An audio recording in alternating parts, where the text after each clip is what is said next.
Pernah nggak sih kalian bertanya-tanya, kenapa orang yang suka manipulasi, orang yang jahat, orang yang picik, itu justru lebih sukses hidupnya, lebih kaya raya? Dan kenapa orang yang, mohon maaf nih ya, baik, jujur, justru mereka kalah dari orang-orang kayak gini?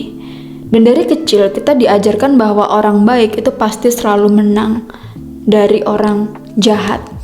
Kita tunggu dengan cerita, dengan dongeng, dengan film, dengan tokoh kartun, ya kan, yang selalu menunjukkan kalau misalkan kebaikan itu pasti bisa menang nih melawan yang jahat. Tapi begitu kita masuk dunia nyata, begitu kita menyadari realitas manusia, psikologis manusia, ternyata manusia itu adalah makhluk yang sangat kompleks, sangat rumit, ya kan, bukan soal black and white, but it's more than that. Ada orang baik yang hidupnya tuh malah biasa-biasa aja, tapi kok orang licik itu karirnya bisa melesat. Ada juga orang yang jujur nih, orang yang berusaha hidup dengan benar. Mereka justru banyak cobaan, banyak kesulitan, di penjara. Tapi orang yang manipulatif itu malah bisa sukses secara financial, bisa membeli apa aja yang mereka mau. Dan semakin dewasa, aku tuh mulai bertanya ya, jangan selama ini aku melihat manusia itu terlalu sederhana. Padahal manusia itu adalah makhluk yang sangat kompleks. Dan menurutku, salah satu kedewasaan manusia adalah saat kita bisa belajar dari orang yang jahat juga. Bukan dari orang yang punya wisdom, bukan dari orang yang punya wisdom. Itu apa sih? Wisdom, bahasa Indonesia apa wisdom? Oke, dari orang yang bijaksana, ya. Karena kenyataannya kita tuh nggak hanya bisa belajar dari orang yang bijak doang, guys. Kita nggak boleh tuh belajar dari orang yang baik, orang yang naif, nggak boleh. Kita juga harus belajar dari orang yang jahat. Bukan untuk meniru perilaku mereka, enggak ya, tapi untuk memahami bagaimana dunia bekerja. Oh, ternyata di dunia ini ada psikopat. Ternyata di dunia ini ada manusia manipulatif. Oke. Kita semua tuh pasti pernah ya bertemu orang yang egois, orang yang manipulatif, orang yang narsis, bahkan tega menyakiti orang lain demi mencapai keinginan tujuan mereka. Biasanya banyak orang yang akan menjauhi orang-orang kayak gini. And that's okay. Itu wajar, itu sangat manusiawi, itu sangat hal yang harusnya dilakukan lah ya untuk nge-cut off orang-orang tipe kayak gini. Tapi kalau dipikir-pikir, orang-orang seperti itu sering mengajarkan pelajaran yang tidak diajarkan di sekolah. Mereka mengajarkan bahwa nggak semua orang itu punya niat baik sama kita, oke? Nggak semua orang itu punya ketulusan yang sama dengan kita. Mereka mengajarkan kita bahwa kepercayaan harus diberikan dengan bijak. Mereka juga mengajarkan bahwa dunia ini tuh tidak selalu adil. Yang paling penting, mereka mengajarkan bahwa manusia itu mempunyai sisi gelap, mempunyai shadow, mempunyai demonic side. Dan kadang kita tuh terlalu sibuk membayangkan manusia sebagai makhluk yang baik dan rasional. Padahal sejarah sudah membuktikan berulang kali ya kalau manusia itu ada sisi bangsatnya gitu loh, sisi setannya, ada sisi iblisnya. Contohnya apa kak? Contohnya ya dunia ini didesain oleh perang. Dunia ini diciptakan dari perang, penjajahan, korupsi, pengkhianatan, penipuan. Kita harus membunuh makhluk lain agar kita bisa hidup juga. Dan itu dilakukan oleh manusia biasa, ya kan? Bukan dilakukan oleh monster, bukan dilakukan oleh alien. Itu dilakukan oleh manusia seperti kita, human fucking race. Dan itu adalah fakta yang harus kalian telan mentah-mentah. That's the reality. Makanya jangan pernah baca buku sejarah. The more you read history, the more you get destroyed. So please be careful. Dan kalau ada satu penulis yang benar-benar paham soal manusia, itu adalah Bapak Lord Dostoyevsky. Mungkin kalian udah capek ya, udah muak gitu. Aku terlalu banyak membahas tentang Dostoyevsky, but it is what it is. Yang menarik dari Dostoyevsky adalah dia tuh nggak pernah menggambarkan manusia sebagai makhluk yang sepenuhnya baik atau sepenuhnya jahat.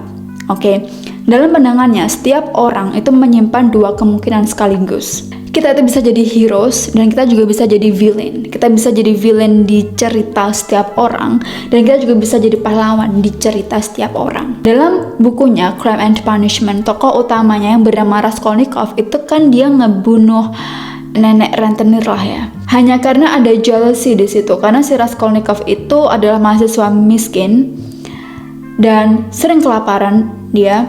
Dan di situ juga ada jealousy sama orang yang jahat, tapi kok nih orang bisa tajir gitu loh. Nah, dia ngebunuh orang itu karena merasa dirinya itu lebih hebat dari orang lain. Dia merasa dirinya spesial, dia merasa aturan itu nggak berlaku untuk dirinya.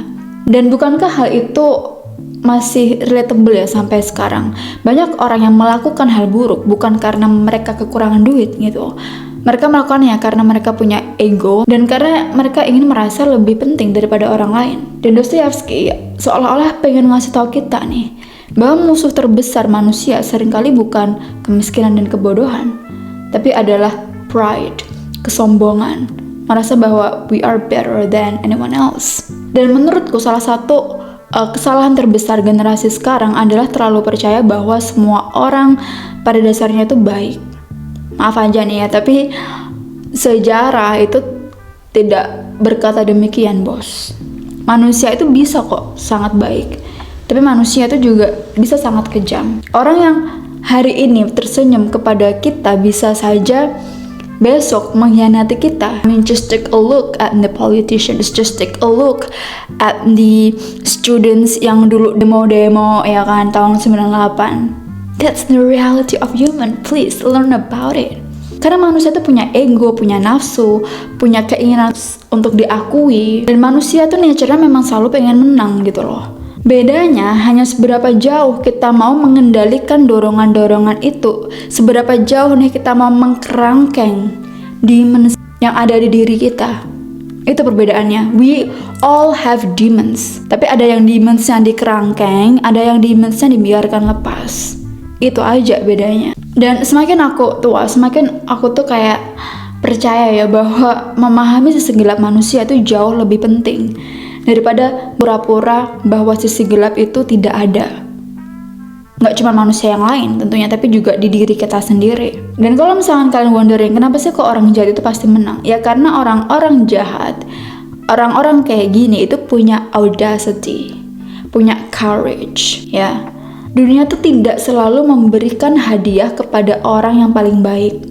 Dunia sering memberikan hadiah kepada orang yang paling efektif. Kalau seseorang itu bisa menarik perhatian, dunia akan melihatnya. Kalau seseorang bisa mempengaruhi orang lain, dunia akan mendengarkannya. Kalau seseorang berani mengambil resiko besar, dunia akan memberi kesempatan besar. Dan ini yang aku pelajari dari Tesla sama Edison. Kenapa Tesla itu hidupnya melarat, tapi Edison itu jauh lebih kaya ya karena dia punya audacity. Sama kayak seniman, kenapa ya si Andy Warhol, let's say, bisa kayak gitu, bisa kaya sebelum dia mokat? Ya karena dia punya audacity, dia berani menjilat. Sementara Van Gogh, dia nggak kayak gitu. So life is all about decision, that's it. Karena kadang moralitas itu tidak selalu berjalan dengan kesuksesan ya. Dan menerima kenyataan ini adalah bagian dari menjadi dewasa. Sekarang aku mau bahas Machiavelli lagi, oke? Banyak orang membenci Machiavelli karena menganggap dia mengajarkan kejahatan. Padahal sebenarnya Machiavelli ini hanya menggambarkan realitas manusia. Dalam The Prince, Machiavelli menunjukkan bahwa manusia itu memang sering bertindak bukan karena moral. Mereka bertindak karena ada interest, karena ada kepentingan, karena juga ada ambisi, ada keuntungan juga. Tapi lihat saja berita yang kita absorb setiap hari ini di Indonesia. Take a look at the politics, take a look at the social media. Coba kalian hitung deh berapa banyak keputusan itu yang benar-benar didasarkan pada moralitas. Rata-rata sebagian besar ya keputusan itu didasarkan pada interest, pada kepentingan setiap orang. Dan Machiavelli itu nggak mengatakan bahwa dunia itu harus kayak gitu. Dia bahkan berkata, kalau kamu pengen memahami manusia, berhentilah melihat manusia sebagaimana seharusnya. Lihatlah manusia sebagaimana adanya. Seapa adanya manusia itu. Dan itu adalah pelajaran paling penting dalam hidup. Kalau ada satu sifat yang dimiliki banyak orang sukses, sekaligus banyak orang jahat, itu adalah satu, the audacity. Keberanian yang hampir gak masuk akal.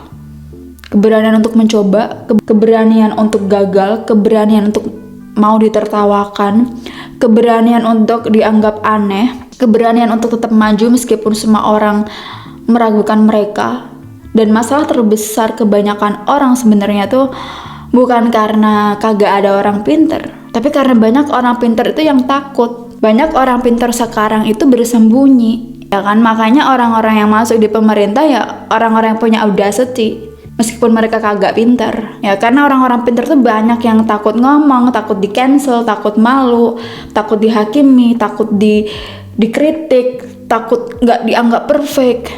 Sementara orang yang punya audacity langsung bergerak. Dan dunia menghargai orang yang bergerak, bukan orang yang diem baik, bukan orang yang cuma mikir.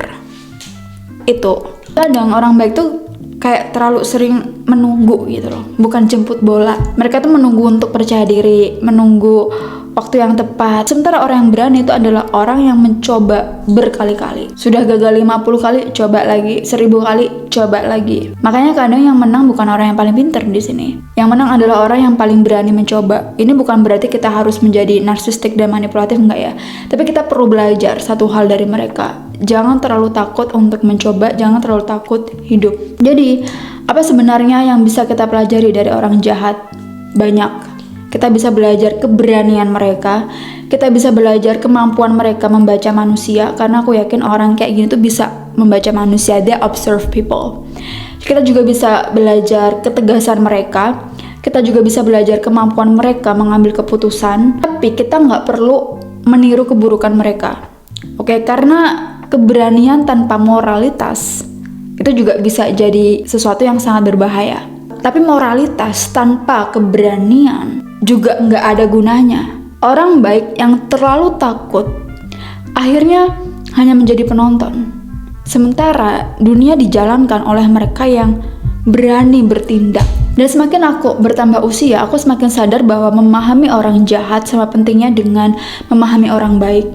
Dari Dostoyevsky, aku belajar kalau setiap manusia itu punya sisi gelap, punya demonic side, punya shadow. Dari Machiavelli, aku bisa belajar bahwa dunia itu sering bergerak berdasarkan kepentingan, bukan idealisme kita. The world does not give a shit if you have idealism. Dan dari kehidupan sehari-hari, kita belajar bahwa dunia itu sering memberi hadiah kepada orang yang punya audacity. Bukan karena mereka benar kagak, bukan mereka baik enggak, tapi karena mereka berani bertindak saat orang lain masih menunggu, masih ragu. Dan mungkin itu sebabnya banyak orang sukses terlihat sangat percaya diri. Bukan karena mereka nggak punya fear, enggak. Mereka juga punya ketakutan. Tapi mereka itu mau bergerak meskipun takut. Dan pada akhirnya tujuan kita tuh bukan jadi orang jahat, bukan juga menjadi orang baik yang pasif, tapi menjadi orang yang cukup berani untuk mengambil tindakan, cukup cerdas untuk memahami manusia, dan cukup bermoral. Karena dunia tidak kekurangan orang-orang baik atau pinter, kagak. Dunia juga enggak kekurangan orang jahat, enggak.